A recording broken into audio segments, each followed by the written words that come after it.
ouverte à la CENI, la Commission électorale nationale indépendante a convié les partis politiques et les organisations de la société civile à faire connaissance de l'intérieur avec le système d'enrôlement et la question du dédoublage. Éleveurs et agriculteurs mettent dans la main pour développer le monde rural. Des chefs coutumiers de la Sicile mettent en place un village sans conflit, une opération justement pour éviter les conflits. Et puis, virus Ebola de Nigeria décrète l'état d'urgence. Le pays a pris des mesures fortes face à la poussée de l'épidémie. Mesdames, Mesdemoiselles et Messieurs, bonsoir. Merci de suivre le 20h de la télévision nationale du Burkina Faso. Élection de 2015, la CENI veut rassurer tous les partenaires du processus électoral de la fiabilité du système mis en place. La Commission nationale électorale indépendante a convié partis politiques et sociétés civiles pour une exposition et un échange sur le système d'enrôlement et du dédoublage des inscriptions. Le reportage est signé Éléonore Yarbanga. Les experts de la Commission électorale nationale indépendante CENI exposent le système d'enrôlement biométrique et du dédoublonnage. Un exposé détaillé qui devrait rassurer et convaincre les acteurs du processus électoral de la fiabilité des mesures sécuritaires mises en place par la CENI. Il est extrêmement fiable et ce sont des systèmes que nous avons déjà déployés à travers l'Afrique centrale majoritairement. Des systèmes qui ont fait leurs preuves sur des populations parfois extrêmement importantes. C'est un système qui va comparer donc les empreintes digitales de chaque citoyen. Chaque citoyen est comparé par rapport aux autres citoyens. Donc on en extrait des formules mathématiques et ce sont ces données mathématiques qu'on compare. Et là, si les chiffres sont trop proches, c'est qu'on a potentiellement deux personnes qui sont identiques. Les enregistrements viennent de nos différentes machines sur le terrain. Ces empreintes sont stockées, comparées les unes aux autres pour arriver à la mise en place d'une liste où chaque électeur apparaît en exemplaire unique. Lorsque l'électeur est en double exemplaire, il est supprimé en une fois pour qu'on puisse laisser effectivement un électeur unique dans le fichier. Tenu au lendemain de la publication des chiffres provisoires de l'enrôlement 2014, la rencontre a ravi les partis politiques. J'avais parlé de l'AFIS qui est une machine centrale qui collecte toutes les informations, dont la capacité était à 8 millions en 2004. Ils ont augmenté à 12 millions cette année. Nous estimons que la CENI se prépare bien pour les échéances à venir. Nous sommes venus écouter une partie. Bon, pour ce qui est du côté technique, ils nous ont présenté leur méthodologie. Nous restons disposés à suivre donc l'ensemble du processus. Cet échange ouvre officiellement les portes de la CENI aux partis politiques de la majorité comme de l'opposition et aux organisations de la société civile pour des rencontres d'échange avec leurs experts tout le week-end. Transition politique apaisée au Burkina Faso, rôle et responsabilité de la jeunesse libérale de l'ADF-RDA. C'est ce thème qui a réuni les jeunes du parti pour une formation de 48 heures. C'est le président du parti qui a clos le forum des jeunes aujourd'hui même, 9 août. C'était en présence de Evelyne Dabiré, notre reporter. Cette cérémonie de clôture de la deuxième édition du forum de la jeunesse libérale de l'ADF-RDA a débuté par la lecture de la synthèse des 48 heures de travaux. Des travaux qui étaient focalisés sur l'historique des transitions politiques de la Haute-Volta au Burkina et le rôle que doit jouer la jeunesse de l'ADF-RDA pour une transition politique apaisée au Burkina. En plus, l'analyse des différentes positions défendues par la classe politique par rapport à l'article 37 a été faite. Aussi, pour son mot de clôture, le président de l'ADF-RDA a précisé la nécessité d'un tel forum. La plupart du temps, on est confronté souvent dans les prises de position à un manque de formation politique de la jeunesse, ce qui peut entraîner vraiment des prises de position qui vont même à l'encontre de leur intérêt. Donc il est bon que les jeunes soient bien formés politiquement, qu'ils soient aguerris au combat politique. De même que la position du parti par rapport à un éventuel référendum a été rappelée. Qu'il faut que la classe politique accepte de s'assumer, de s'asseoir, de se parler, pas dans l'intérêt de chacun, mais dans l'intérêt du pays, le Burkina Faso. Et les jeunes, à travers quelques recommandations, ont promis s'engager pour une transition apaisée et ont investi Maître Gilbert Noël Ouedraogo comme candidat pour les présidentielles de 2015. Et pour ce premier grand rassemblement du parti, après le décès de son président d'honneur à vie, Gérard Kango Ouédraogo, un hommage lui fut rendu, ainsi qu'aux victimes de l'explosion de l'Arlé et à celles du crash d'Air Algérie. Et puis, dans 3 mois, le président du Faso, Blaise Compaoré, donne rendez-vous à tous les jeunes du Burkina à Gawa, dans le Poni. Pour préparer cette rencontre, les jeunes du centre ont organisé leur forum préparatoire 2 jours pour échanger en vue de préparer cette rencontre. Reportage de Estelle Judith Assogba. Les 24 et 25 octobre prochains se tiendra à Gawa, dans le sud-ouest, la 7e édition du Forum national des jeunes. Les jeunes de la région du centre se préparent pour une participation plus qualitative à ce grand rendez-vous. Réunis à Ouagadougou, ils réfléchissent sur l'autonomisation et la responsabilisation des jeunes, état des lieux et perspectives, un thème retenu pour cette édition. La jeunesse burkinabé est impatiente actuellement d'être responsabilisée et d'être autonome. On sait qu'avec la fougue de la jeunesse, on est tout le temps pressé, on veut être devant des choses, mais je pense qu'il nous faut, on a de la formation, mais on demande encore plus de formation et on demande à ceux qui sont au devant de nous de nous faire confiance et de nous mettre au niveau des instances décisionnelles. Bon, on va citer le problème qui revient tout le temps, c'est le problème d'emploi.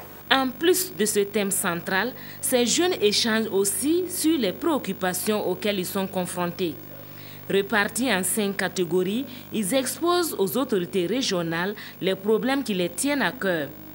La catégorie spécifique comprenant les jeunes des organisations syndicales, les jeunes vulnérables et marginalisés, souhaite voir une application concrète des textes et lois qui ont été adoptés en leur faveur. Nous, les jeunes vivant avec le handicap, on a vraiment un problème sur le plan éducationnel. Nous, notre préoccupation, c'est quoi? Que l'État essaie de voir, est-ce qu'il n'y ait pas de mesures, essayer de voir et de soutenir et de former ces jeunes-là à des formations spécifiques et professionnalisantes pour permettre à ces jeunes-là d'avoir un métier. Ils sont près de 300 jeunes qui prennent part à cette rencontre préparatoire.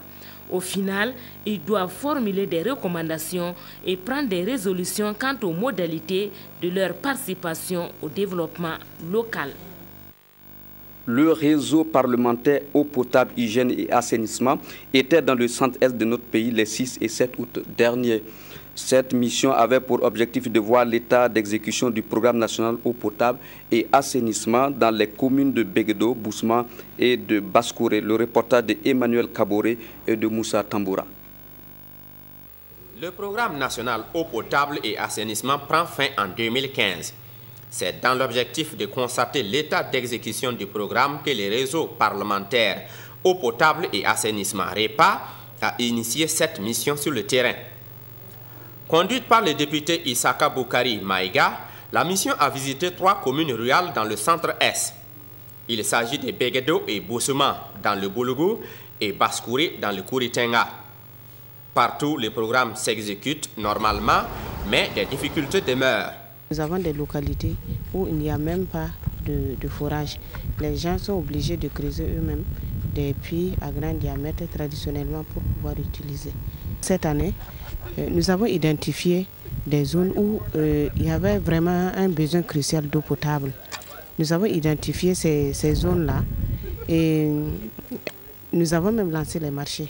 Et après, on nous a fait savoir que ces marchés, il fallait les annuler parce qu'il y a insuffisance de ressources pour pouvoir faire face. Les taux visés par l'eau potable et l'assainissement en milieu rural sont respectivement de 10% et 54% en 2015.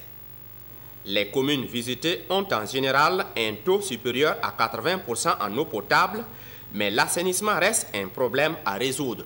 À l'Assemblée, d'abord, nous avons beaucoup de moyens. Nous allons peut-être voter des lois allant dans ce sens. Nous allons interpeller aussi le gouvernement. Nous avons des moyens d'interpeller le gouvernement par des questions orales. Nous allons agir, nous allons nous défoncer en tout cas, pour que l'accès à l'eau potable et à l'assainissement soit une réalité dans notre pays. Les forages et les addictions d'eau potable simplifiées AEPS des différentes communes fonctionnent tant bien que mal. Quant aux latrines, elles sont rares. Et puis le ministre de la Communication, porte-parole du gouvernement en mission d'explication sur l'avènement de la télévision numérique de terre, TNT. À Bobo Dioulasso, Alain-Edouard Traoré a expliqué les enjeux et les défis à relever en 2015. Reportage signé Kadou Romenki. L'audiovisuel, spécifiquement la télévision, va connaître une profonde mutation. Son passage de l'analogie au tout numérique.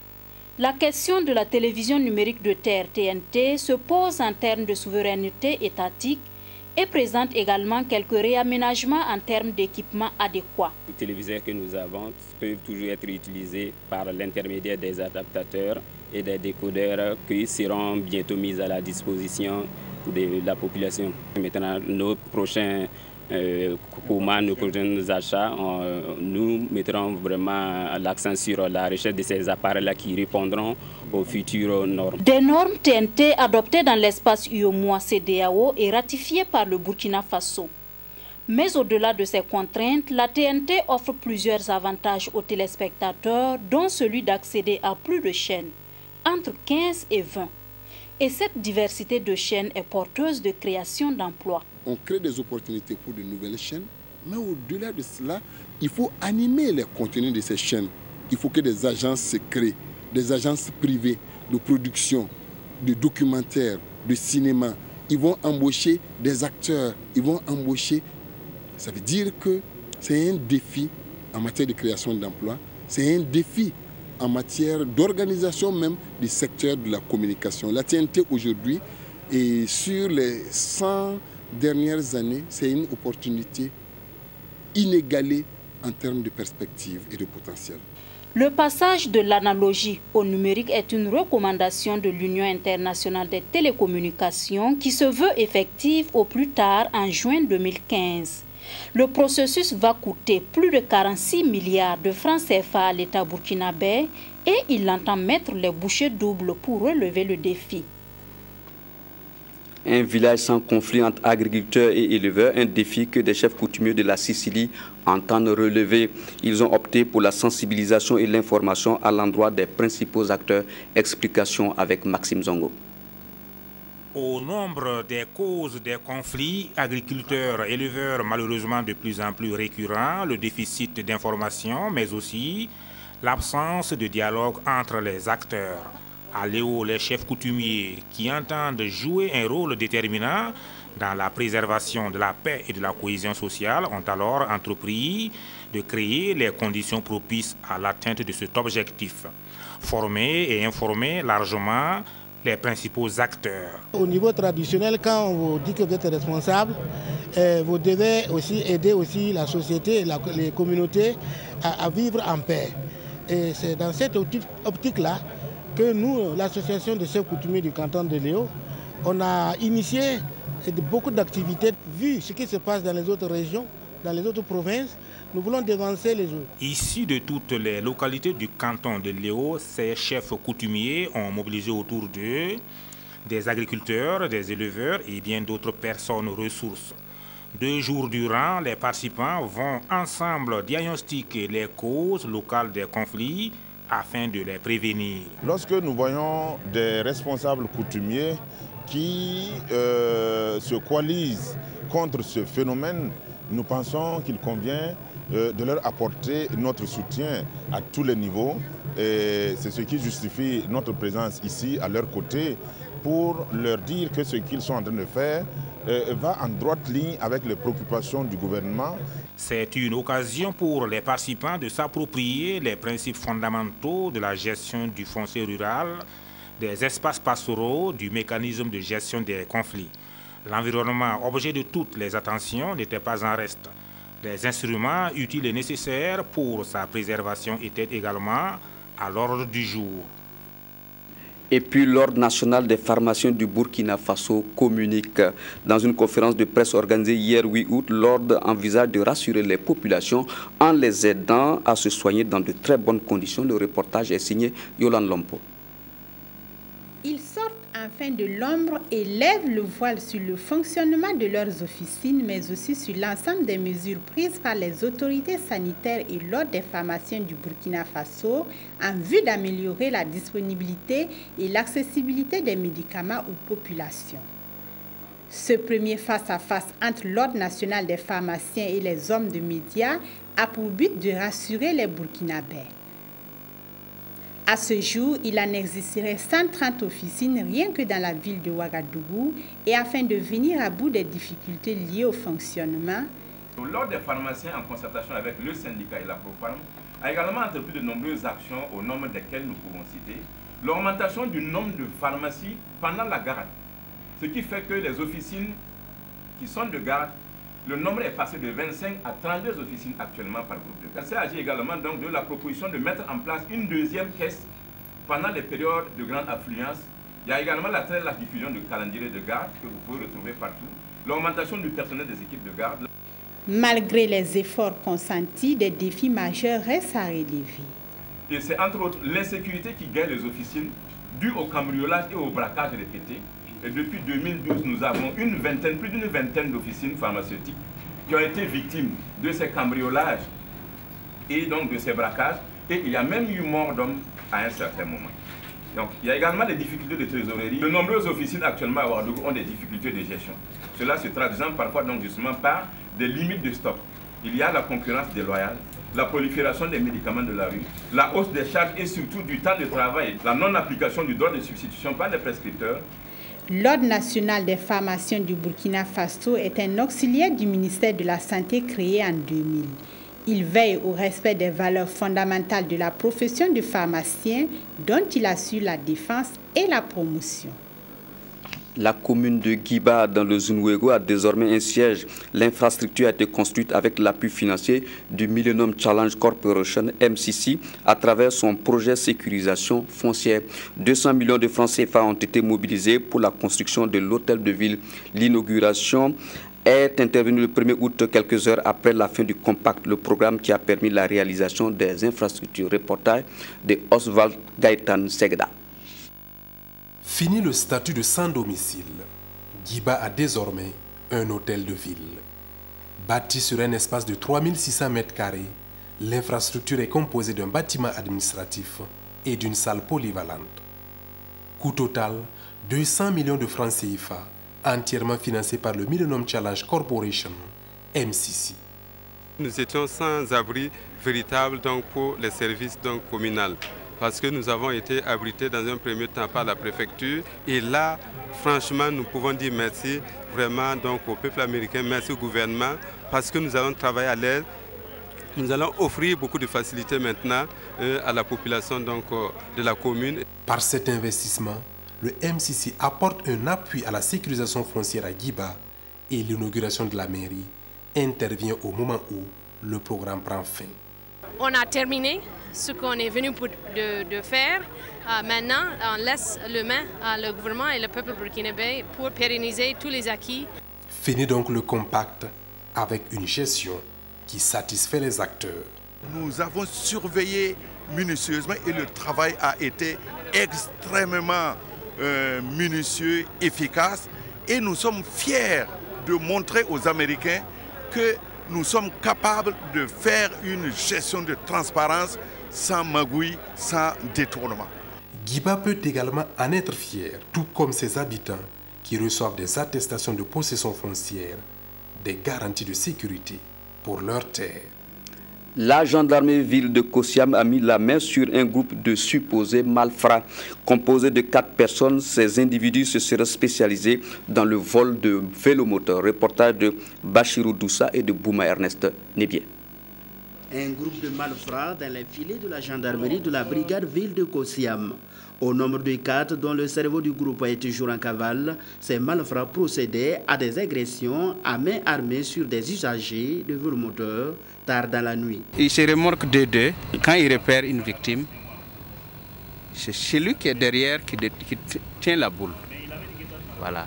Et quand ils arrivent, ils parviennent à rattraper la victime, c'est celui de derrière là qui tape la victime. Comme elle ne s'attend pas à un mouvement brusque, un choc, naturellement, il va tomber, il descend, il récupère la moto et continue.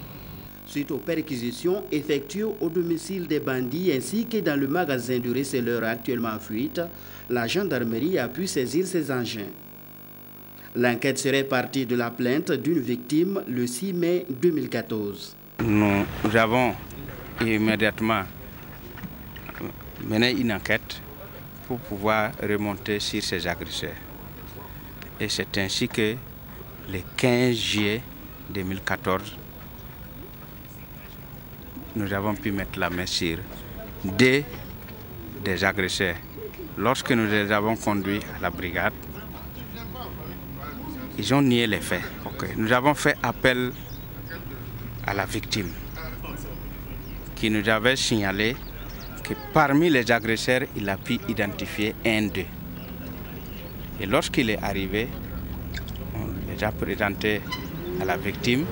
Rapidement, il a dit non, c'est eux. Encore une fois de plus, la gendarmerie interpelle la population burkinabé à plus de vigilance et à collaborer pour démanteler d'éventuels cas suspects. La deuxième promotion de l'école multinationale des télécommunications a terminé sa formation cette année. Après 2 ans de formation, donc, les étudiants ont reçu ce 31 juillet leur diplôme. Reportage signé Bouma Ernest Nibier. Ils sont au nombre de 18, les étudiants de la deuxième promotion sortante de l'école supérieure multinationale des télécommunications. Ainsi, après 2 ans de cours théoriques dans le domaine des TIC à l'école et des stages pratiques dans des entreprises de la place, ils ont été jugés aptes à recevoir leur diplôme de technicien supérieur option technique. Des parchemins qui leur permettront de mettre à la disposition des entreprises publiques et privées évoluant dans le domaine des TIC leurs compétences. C'est un sentiment vraiment de joie, un sentiment de gaieté et de fierté, un sentiment d'un devoir accompli pour nos parents premièrement et pour nous en second, après avoir réussi brillamment à cette formation. Et c'est une journée aussi qui nous permet de lancer un appel à toutes les structures privées ou publiques qui peuvent avoir besoin de nos services, car nous avons vraiment reçu une formation qui nous permet à nous adapter à tout genre de travaux dans les domaines des TIC. La promotion a choisi comme parrain un de leurs domaines, le directeur général de Softnet Burkina, Koudibi Zongo, un parrain qui n'a pas tari de conseiller à l'endroit de ses filleuls. Qu'ils retiennent une bonne fois pour toutes que le travail bien fait n'est jamais perdu, que la culture de l'excellence est quelque chose, est une recherche permanente et que les diplômes obtenus leur permettent d'intégrer des entités éventuellement, mais le reste du travail reste naturellement donc à faire chacun à la position qu'il occupera. Quant au coordonnateur de l'école Amadou André, il a exhorté ses diplômés à être des modèles et le porte-drapeau de l'école partout dans les entreprises où ils sont appelés à travailler. Formation toujours, journée de l'excellence aux primaires dans les Cascades. Une cérémonie organisée le mardi 15 juillet dernier a permis de récompenser les meilleurs enseignants et élèves de la région des Cascades. Reportage de Simplice Barreau. Elle s'appelle Kayatou Barou de l'école primaire publique de Moussodougou, localité située à une quarantaine de kilomètres de Banfora. Elle a obtenu 164 points sur 170 à l'examen du certificat d'études primaires de la session 2014. Du coup, Kayatou Barou est la première de toute la région des Cascades à l'examen du CEP.